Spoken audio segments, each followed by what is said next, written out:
Welcome back to New Rockstars. I'm Erik Voss, and Fantastic Four First Steps just revealed some major new details about Galactus and how exactly he will be devouring worlds in this movie. Thanks to our friends at Empire Magazine, director Matt Shakman, Marvel Studios head Kevin Feige, and Galactus actor Ralph Ineson, we now have some specific clues that really line up in interesting ways with the promo footage we've been seeing of Galactus and some big stuff that people have been saying about him in some rumored test screenings and other clues that are showing up in products at CCXP Mexico this weekend. So I'm going to break down everything we now know about Galactus. And you gotta celebrate this great moment, and you can support New Rockstars with an exclusive Fantastic Four First Steps design from our merch store, nerdriot.shop. We have a Future Foundation shirt. We got this new Avengers design. Again, nerdriot.shop. All right, earlier this month, Marvel unveiled our first full-body look at Galactus in Fantastic Four First Steps, part of a product tie-in with the movie that recreates the exact way characters will look in the movie. Look at this big boy. I don't care if he skips leg day. I'm scared. This design came in a different render that I suppose you can find online through some Snapple promo. I'm not really sure, but you can see here that there is some pretty incredible attention to detail in the texturing of his armor and his helmet, with countless indentations and lines and just etchings that lend him some impressive scale. Like, you can imagine him being big enough to where each of those lines is the size of like the 405 freeway. I particularly like the central disc on his chest, which looks like the face of a clock, making him a kind of Big Ben who might even transcend time. The concentric circles of this disc might also tell us what Galactus is really seeking in this movie, but more on that later in the video. Matt Shakman, Kevin Feige, and Ralph Ineson have all shared some interesting quotes about Galactus in this movie in the latest issue of Empire, an article written by Ben Travis. Matt Shakman said Galactus is, quote, a humongous 14 billion year old planet devouring cosmic vampire.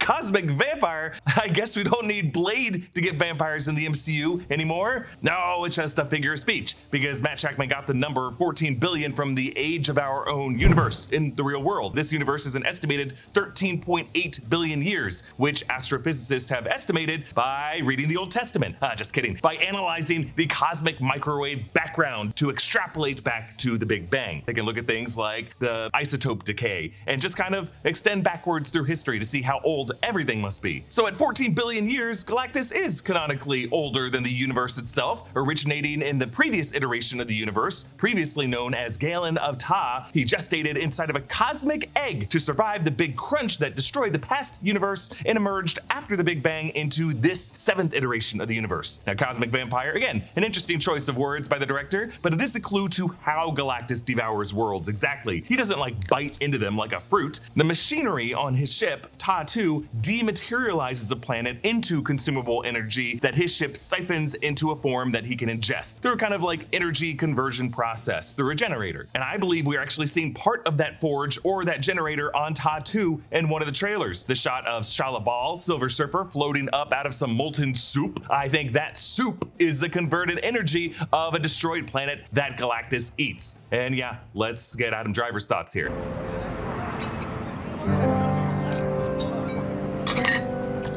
Good soup.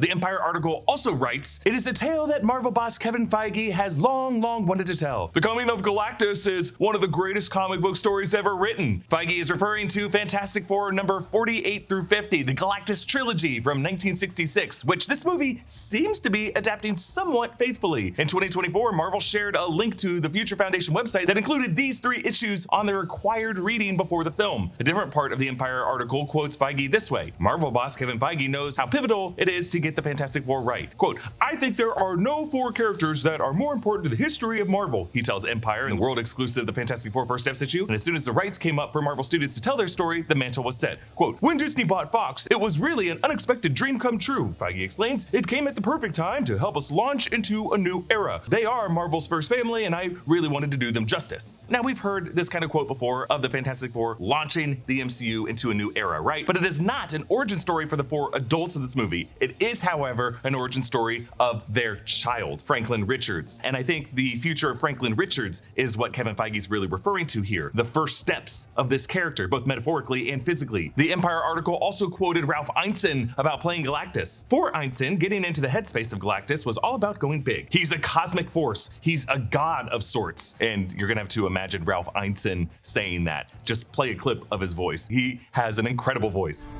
How sadly hath the Lord testified against you. And the article says that meant driving through the tunnels of Mont Blanc. Quote, just imagining that as his windpipe and his trachea, he says. I also went to a lot of tall buildings. We went to a wedding at the top of the Gherkin building in London, and I spent most of the afternoon just staring out, ruminating. I got in trouble with my wife. She was like, you've got to say hello to the bride and groom at some point. And Heinsohn also said that he does not see Galactus as, quote, evil. And since we know that they shot a lot of the Galactus scenes stomping around a practical miniature of the city, you can imagine how he needs to see himself as that size scale. One of the things you notice watching a lot of superhero movies is that everybody's got a uniform, a piece of clothing they can rely on every day that's comfortable, versatile, and look good. Sure, if you've got the wherewithal to get yourself a vibranium suit or some flying armor, go for it. But for most of us, what we really need is just the perfect pair of pants, like the Slim Mercer jeans from Mott & Bow. Everything Mott & Bow makes is informed by over 40 years of craftsmanship so that their jeans are not just for one season, but for years to come. Their Mercer jeans are my go-to for warmer weather thanks to their lightweight, breathable twill fabric. That said, they're great for year-round wear, making them a reliable option beyond just summer. They come in a wide range of colors, making them versatile for different styles. Plus, their 20% comfort stretch makes them perfect for wearing every day. Mott & Bow offers multiple inseam options, so they fit perfectly right off the rack. They feel like $200 jeans, but get this, they didn't cost $200. They're the ultimate business casual pants, polished yet super comfortable. These Slim Mercer jeans are a must-have in every man's wardrobe. Grab yours at mottandbow.com/newrockstars and get 20% off at checkout automatically. Get yours before your size runs out. Reportedly, though we could not independently confirm this, there were at least some rumors of a test screening for Fantastic Four First Steps that was shown in the Los Angeles area in the past week. What are these test screenings? Well, you may know that you can sign up with various services for unlisted movie screenings around the country, and you show up without knowing what movie it's going to be until you're in the room, and then you sign an NDA, and you're told the effects and the music aren't finished, and then you fill out a comment card. So people will just line up for this thinking, ooh, is it going to be Superman? Is it going to be Fantastic Four? Is it going to be Freakier Friday? And because it was an NDA, the feedback you hear coming from these test screenings, at least in my opinion, cannot fully be trusted. Like, if they're even legit, they often just are one person's opinion based on a movie that isn't fully finished and wasn't designed to be finished. So if you're hearing stuff that the effects here were only like 25% done, that may have just been the cut that was shown here. It's not like visual effects are an incremental process where it just gets better in the version 5, and even better in the version 6, and even better in the version 7. Often visual effects require you to take one step back before you take 2 steps forward as you're like reworking stuff. So they just show like a showable version of it when they actually are further along than that. Anyway, there is one source who claimed to be in attendance for a test screening last week, and their comments were compiled in a comment thread on a viewer anon Discord server and reposted to the Marvel Studios Spoilers subreddit, and then put into an article by outlets like Murphy's Multiverse. And the comments include highlighting Galactus as, quote, terrifying, the best part, having incredible scale, ripped straight from the comics, and they describe the Galactus elements of the movie as giving the film some Lovecraftian sci-fi themes and a cosmic horror angle. In a number of videos, I've speculated that Galactus's focus on Earth isn't just to devour this planet out of hunger, but to target Reed and Sue's child, baby Franklin Richards, an Omega-level mutant and a reality warper whose older form has a unique bond with Galactus in later era comics. Actually, this weekend at CCXP Mexico, attendees are able to see a figurine of baby Franklin Richards contained within a pastel rainbow-colored liquidy energy bubble that could be projected by Sue, but is probably just being projected by Franklin himself. Actually, Franklin is known to be able to project a bubble that looks a lot like this in the comics. But I'm wondering if the films might establish a deeper connection between how Franklin is able to conjure this and the cosmic origins of Galactus and the Big Bang. I think that shell could be made of the same CMBR that formed Galactus's cosmic egg, and it's why he's targeting Franklin Richards, to reclaim that type of protection and that type of power. I only bring this up because Matt Shakman both directed this movie and before it,